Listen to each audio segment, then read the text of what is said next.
Я искренне рад, в действительности,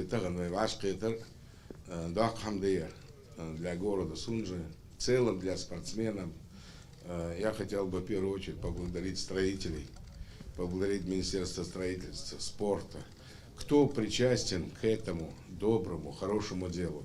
Баркалал царь, потому что качественно объект построить, чтобы он потом радовал, там и условия были. У нас недостаточно еще, я скажу.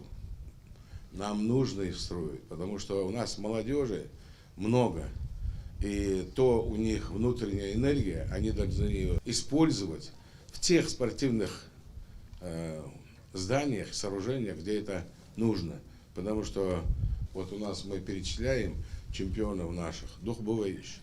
И мы гордимся. И поэтому для Сунжи, для республики в целом, это очень удачно и красиво сделано.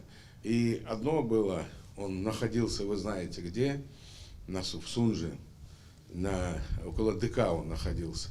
Там была гофра, железо. Вот. И когда, я помню, жители собрались, я обещал тогда, что мы это сделаем. Мы сказали, мы сделали.